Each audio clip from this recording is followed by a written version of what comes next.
아담이 하나님의 말씀을 어기고 생명나무 아래에 있어야 될 사람이 지식의 나무 아래 머물게 되었습니다. 아담이 범죄하고 부끄러워서 에덴 동산 한 구석에 숨어 있을 때 하나님께서 아담을 찾아오셔서 아담아 내가 어디 있느냐 라고 부르셨습니다. 아담을 찾아와 아담을 부르신 하나님께서 오늘 동생 아벨을 돌로 쳐 죽이고 두려움과 공포 속에 내가 왜 이런 일을 했는지 그 이유를 찾지 못하면서 당황하고 있는 가인을 향해서 하나님이 또 찾아오셔서 묻습니다. 가인아, 내 동생 아벨이 어디 있느냐라고요. 내가 내 아우 아벨을 지키는 자입니까? 라고 답변하는 가인의 답변 속에 하나님 마음을 읽어내지 못하고 있습니다. 하나님이 아담이 어디에 있는지 몰라서, 가인의 동생 아벨이 어디에 있는지 몰라서 그들에게 찾아오셔서 하나님께서 그런 물음을 묻고 있겠습니까? 가인의 생각은 자기 생각이 옳다고 생각하고 자기의 혼자의 문제도 해결하지 못해서 불안과 공포 속에 떨고 있는데 내가 내 동생까지 책임져야 될 이유가 있는 것입니까? 라고 답변을 하는 것입니다. 하나님은 이 세상을 창조할 때부터 한 사람만 창조한 것이 아니고 혼자 있는 것이 보기가 좋지 않아 부족한 부분을 채워내기 위한 배필자로 하와를 만드셨습니다. 다시 말하면 더불어 사는 사회성을 가진 사람들로 우리를 부르시고 계신다라고 하는 말씀입니다.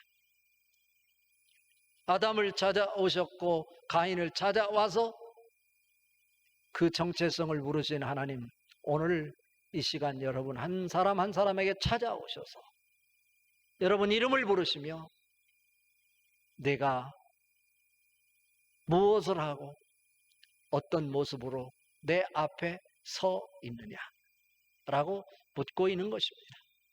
우리는 답변할 수 있어요. 나는 하나님을 잘 섬기는 자로 내 신앙 하나도 하자 없이 열심히 신앙생활하고 있습니다. 그런데 하나님 다시 묻습니다. 내 이웃은, 내 형제는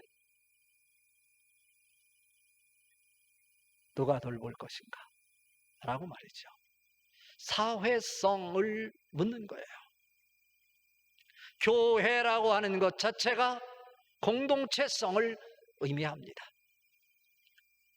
오늘 가인을 찾아오셔서 하나님께서 묻는 물음, 내 아우 아벨이 어디 있느냐? 라고 하는 이 물음 속에 사회성을 담아내는 질문 아닐까요? 오늘 말씀을 통해 주시는 메시지 첫 번째는 교회의 출발은 하나님의 부르심으로부터 시작된다 라고 하는 것입니다. 오늘 읽은 말씀 9절 말씀 같이 한번 읽어봅니다. 여호와께서 가인에게 이르시되 내 아우 아벨이 어디 있느냐? 그가 이르되 내가 알지 못하나이다. 내가 내 아우를 지키는 자니까? 라고 묻습니다. 자기도 모르는 사이에 욱하는 성질에 자기의 이 감정을 통제하지 못한 채 시기심이 생기고 질투심이 생겨서 들판에서 돌을 들어 동생의 머리를 내리쳐서 동생을 죽였어요. 최초의 살인자가 된 거예요. 하나님은 사람을 만들 때 그 한 사람 한 사람의 가치를 인정하고 소중함을 존중함으로 하나님이 기뻐하시는 세상을 일구어내기를 원하셨어요. 창세기 1장 1절에 보면 태초에 하나님이 천지를 창조하시니라 말씀하셨어요. 하나님이 이 세상에 개입하심으로 인해서 이 세상의 모든 피조물들은 그 하나님과 관계를 맺음으로 비로소 의미와 존재 가치를 갖게 되어 있어요. 창세기 1장 2절에 보면 땅이 혼돈하고 공허함이 흑암이 깊음 위에 있고 하나님의 씨는 수면에 운행하시니라 말씀하셨어요. 이 땅이 얼마나 일그러졌는지 뭐라 이름 붙일 수 없는 카오스의 세계였어요. 그래서 땅이 혼돈하고 공허하며 흑암이 깊음 위에 있었다고 성경은 표현하고 있어요. 무질서한 이 세상, 만신창이가 되어버린 이 세상, 외면하지 않고 하나님의 씨는 수면 위에 운행하시니라. 그곳에 함께 아파하시고 일그러진 그 세상이 하나님과의 관계를 통해 다시 회복되기를 원하고 계신다라고 하는 말씀입니다. 예배를 통해서 내가 하나님 앞에 어떤 모습이어야 될 것인지를 확인할 수 있다라고 하는 말씀입니다. 가인이 아파하고 괴로워하고 내가 왜 이런 일을 저질렀는지 몰라 방황하고 있을 때 하나님께서 살인자이지만 가인을 외면하지 않으시고 가인에게 찾아가셔서 가인아, 내 아우 아벨이 어디 있느냐? 라고 물으셨습니다. 이것은 단절된 관계, 하나님을 떠난 인간, 하나님과 관계를 온전히 설정하지 못할 때 하나님과는 전혀 다른 방향으로 치달을 수밖에 없을 것인데 가인이 하나님과의 관계가 단절되니 하나님 뜻과는 전혀 관계가 없는 하나님 마음을 아프게 하는 일을 서슴없이 저지르게 되었던 것이죠. 하나님이 다시 가인을 찾아 내 아우 아벨이 어디 있느냐라고 물으시는 것은 결국 다시 하나님과의 관계가 회복되어야 너 인생이 회복될 수 있단다 라고 가서 부르시는 거예요. 로마서 5장 8절에 보면 우리가 아직 죄인 되었을 때 그리스도께서 우리를 위하여 죽으심으로 하나님께서 우리에게 대한 자기의 사랑을 확증하셨느니라 말씀하셨어요.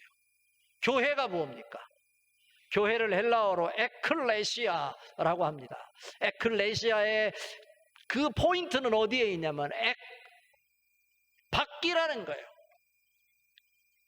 밖에 있는 수많은 사람들 중에 특별히 하나님께서 선택하여 뽑아 불러 모하는 공동체를 교회라고 하는 거예요. 교회는 혼자 세워질 수 없어요. 하나님이 선택한 다양한 사람들을 불러 하나님의 뜻을 이루기 위해 불러 모아놓은 공동체라고 하는 거예요. 내가 아닌 더불어 함께 해야 되는 모임체라고 하는 거예요.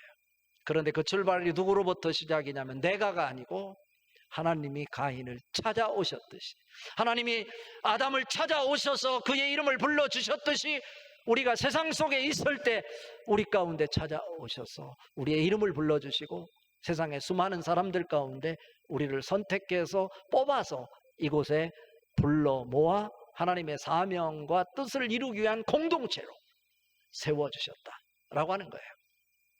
교회의 기능을 세 가지라고 이야기합니다. 그 중에 하나가 캐리그마라고 하는 거예요. 캐리그마라고 하는 것은 말씀 선포라는 거예요. 아무리 교회가 좋은 일을 하더라도 뭐가 없으면, 말씀 선포가 없으면 교회는 아니라는 얘기예요. 캐리그마 속에 예배라고 하는 것이 포함돼요. 예배가 되기 위해서는 반드시 말씀 선포가 있어야 예배인 거예요. 예배가 없으면, 말씀 선포가 없으면 에클레시아, 교회는 아니라는 거예요. 두 번째 요소가 코이노니아라는 거예요. 친교라는 거죠. 하나님과의 관계가 단절되어서 문제가 발생됐다면 1차적으로 하나님의 관계가 회복되고 하나님께서 불러서 우리를 한 공동체로, 사명 공동체로 세워주셨다면 나와 관계없는 사람이 아니라 성도 한 사람 한 사람은 하나님이 특별히 나를 선택해서 불러주셨듯이 그 사람도 하나님에 의해서 부름을 받은 사람이라고 하는 의미에서 하나님 나라의 한 패밀리다, 가족 공동체다. 그러니 외면할 수 없는, 서로가 소통을 하고 그들의 관심이 무엇인지 되돌아다보고 아픈 일 있을 때 함께 아파하고 함께 울을 수 있는 그런 소통, 친교가 있어야 된다. 기쁜 일이 있을 때 외면하지 않고 함께 기뻐하면 기쁨이 2배로 늘어난다고 그러잖아요. 고통도 아픔이 있을 때 나누면 2배로 줄어든다고 그러는데, 그런 소통이 있는 코이노니아가 있을 때 교회이다 이거예요. 그러니까 나 혼자 신앙생활 잘할 수 없는 거예요. 왜? 교회 자체가 코이노니아가 있는 소통이 있어야 교회로서 의미를 갖기 때문에 혼자 신앙생활 잘할 수 없어요. 세 번째 요소가 디아코니아라고 하는 건데, 디아코니아는 봉사인데 선교라고 할 수 있어요. 이 단어에서 집사라는 디코니스라는 단어가 나왔고, 또 권사라고 하는 시니어 디코니스라고 하는 단어가 유래가 됐어요.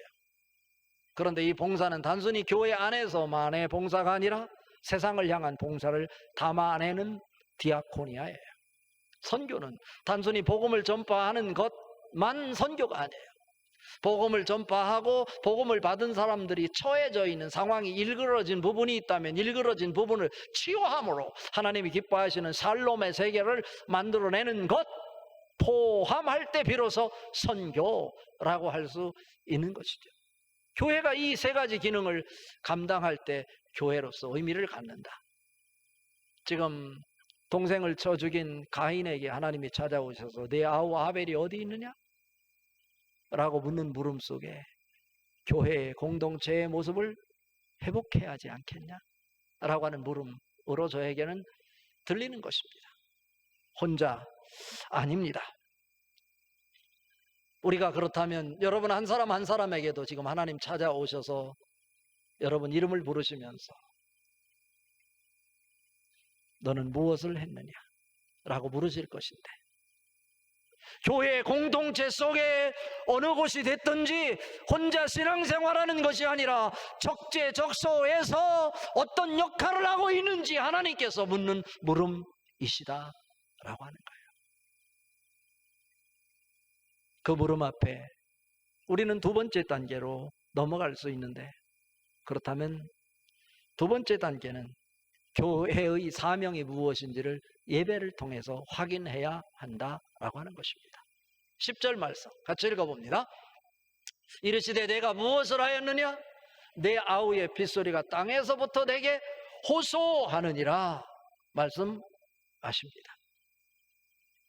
하나님은 이 세상을 창조하시고 이 세상의 모든 사람들이 당신의 영으로 충만하여 당신의 뜻을 이루기를 기대하셨어요.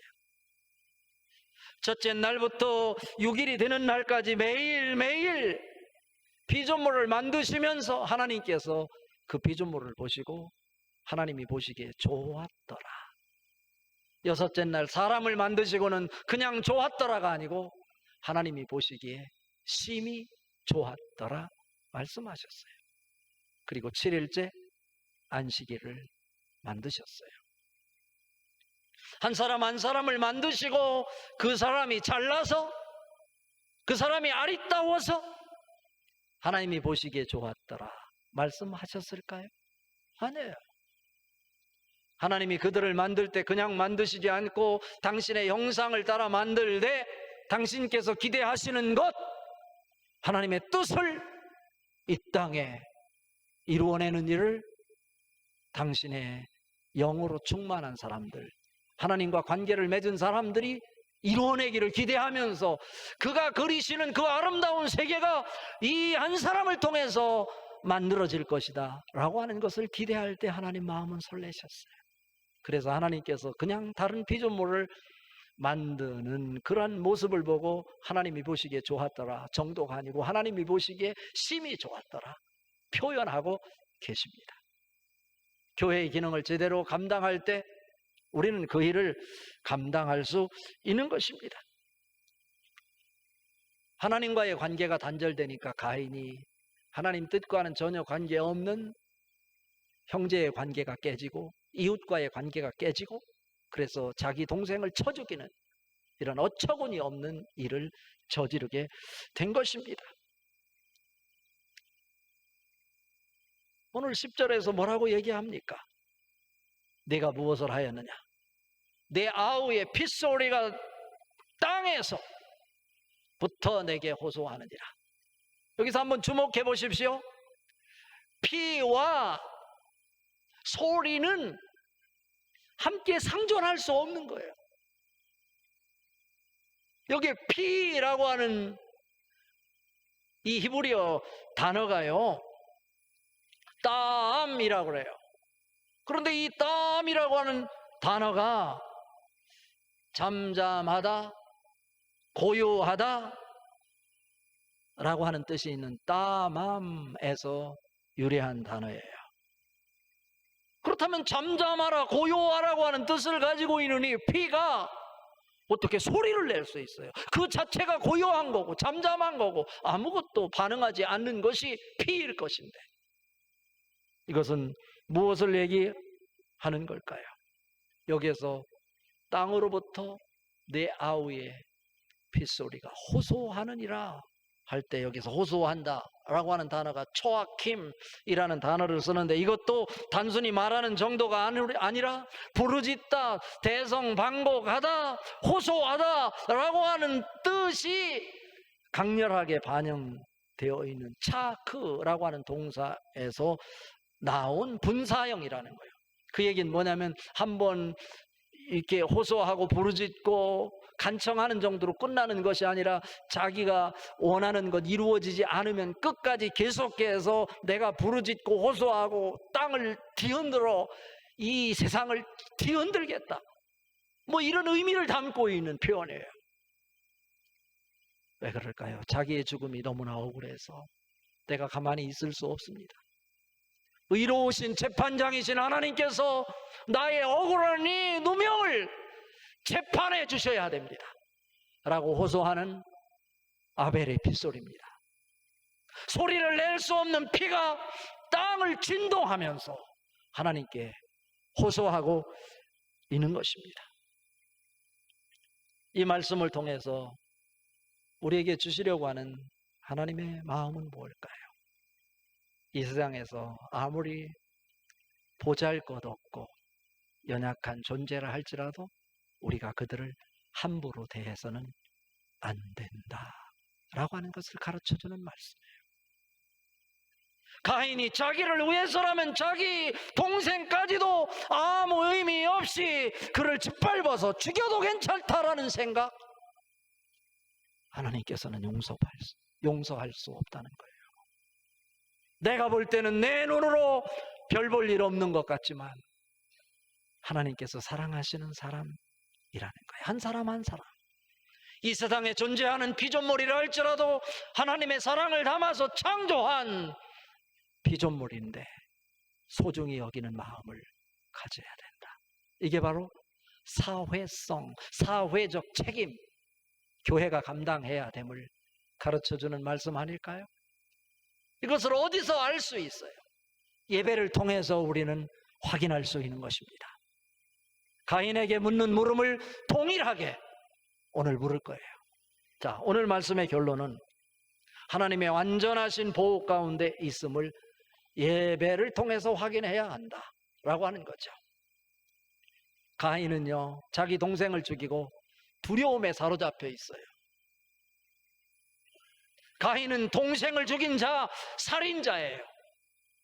그러니 그 사실을 안 모든 사람들이 가인은 사람도 아니다, 동생을 저 죽이는 자, 저가 어떻게 우리와 같이 살 수 있는가, 그를 만나는 자마다 그를 죽이려고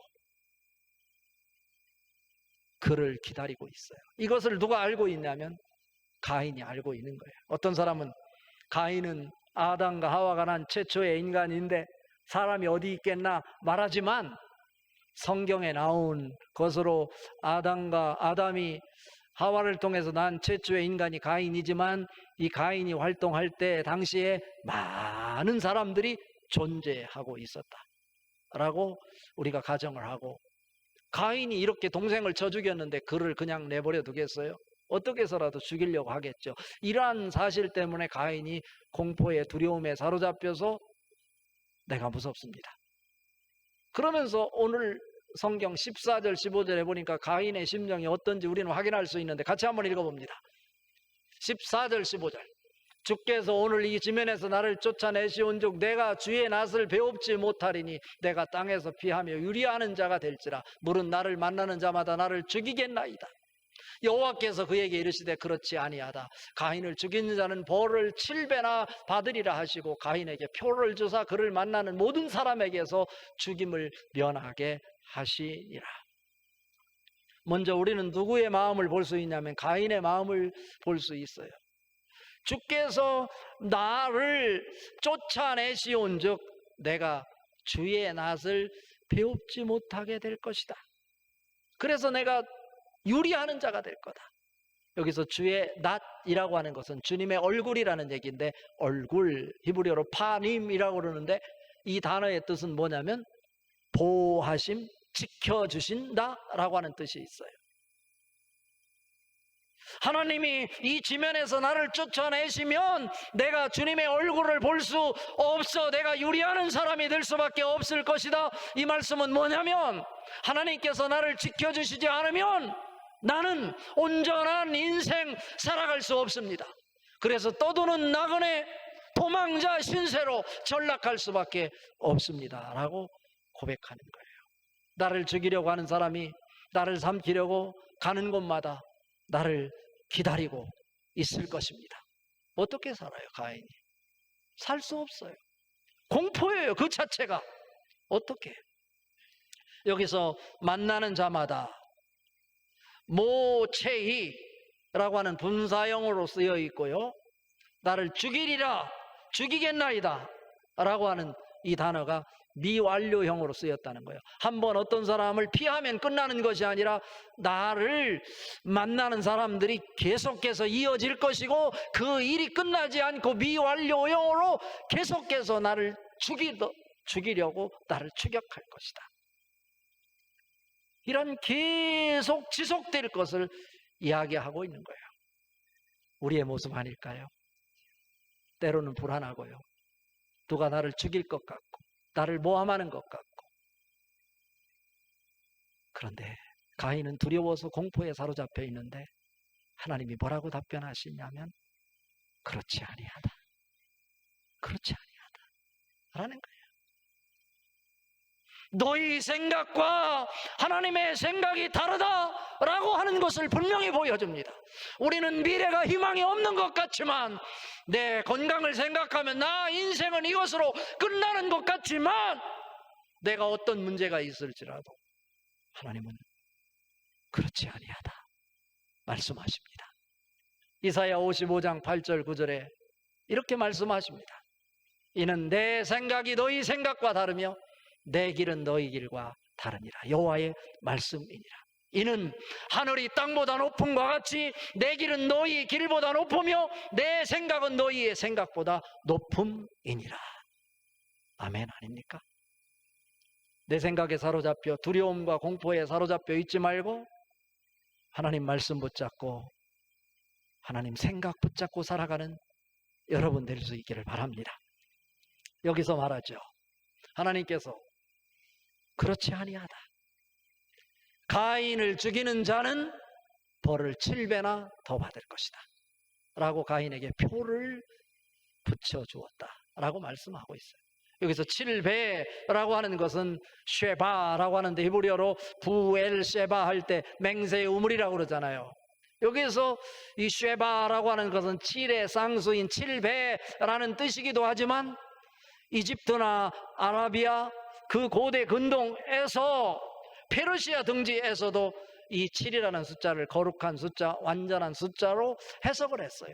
오늘 그러니까 여기에서 쉐바라고 하는 것은 샤바라고 하는 단어에서 온 7이라는 7배라는 숫자인데, 이것은 그냥 7이라는 의미라기보다는 완전하게 지켜주고 보호해 준다, 꼭 이루어진다 라고 하는 뜻이라는 거예요. 가인은 자기가 두려워서 못 살 것이라고, 이제 내 인생 끝났다고 죽음 앞에 두려움과 공포에 사로잡혀 있지만, 하나님은 두려워하는 가인을 향해서 그렇지 아니하다. 내가 너에게 표를 붙여 주어서 너를 안전하게 지켜 주실 것이다 라고 말씀하고 있는 거예요. 부모님이 우리를 지켜주는 것이 아니라 하나님이 우리를 지켜주시는 줄 믿습니다. 그걸 어디를 통해서 확인하느냐? 예배를 통해서 확인할 수 있다라는 거예요. 여러분 모두가 다 하나님이 조건을 제시하는 대가를 지불함으로 여러분이 원하는 것, 재물, 명예, 생명을 보상받을 수 있기를 바랍니다. 그냥 만들어지지 않아요. 그 대신 그것이 다 혼자만이 아니라 우리 교회의 공동체가 사회성을 띤 사회적 책임을 담아내는 더불어의 기쁨, 하나님께 영광을 돌리는 축복의 보상이 될 수 있기를 주님의 이름으로 축복합니다.